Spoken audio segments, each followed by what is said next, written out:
نحمده ونصلي على رسوله الكريم أما بعد فأعوذ بالله من الشيطان الرجيم بسم الله الرحمن الرحيم يرفع الله الذين آمنوا منكم والذين أوتوا العلم درجات صدق الله العظيم وقال النبي صلى الله عليه وسلم فقيه واحد أشد على الشيطان من ألف عابد کہ یہ دنیا تضادات کا مجموعہ ہے، یہاں جس طرح بلندی ہے تو پستی بھی ہے، پھول ہے تو کانٹے بھی ہے، عالم ہے تو جاہل بھی ہے۔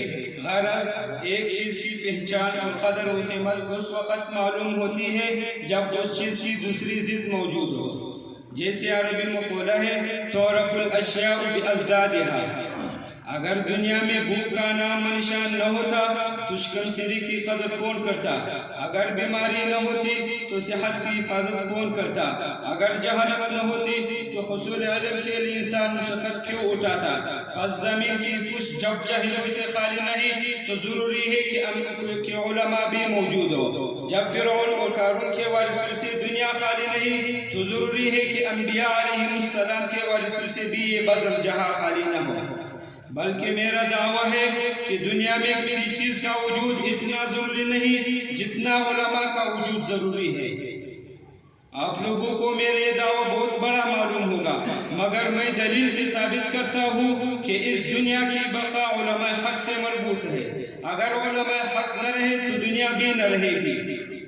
اسی لیے آپ صلی اللہ علیہ وسلم نے فرمایا لا تقوم الساعة حتى لا يقال في الأرض الله الله۔ سامعین محترم، اللہ رب العزت کا کسی کا محتاج نہیں، لیکن یہ عالم اسباب ہے۔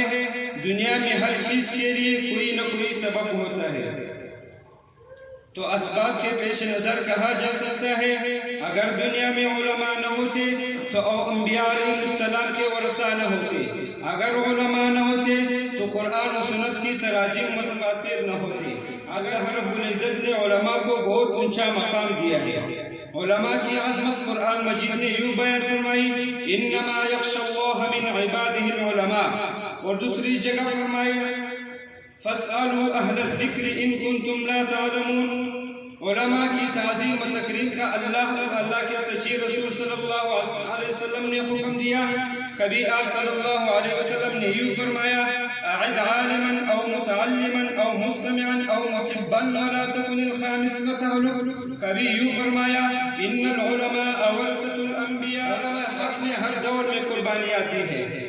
آپ جانتے ہیں کہ امام اعظم ابو حنیفہ رحمہ اللہ کا جنازہ جیل خانے سے اٹھا تھا۔ امام مالک رحمہ اللہ کو وقت کے حکمرانوں کے ہامے ہانے ملانے کی وجہ سے بھی انتہا ستایا گیا۔ ایک مجرم کی حیثیت سے گدھے پر بٹھا کر شہر میں گشت کرایا گیا، لیکن اس مہاجر مدینہ کی زبان پر یہ الفاظ جاری تھے من یعرفنی فہو یعرفنی ومن لا یعرفنی فلیعرف انا مالک ابن انس۔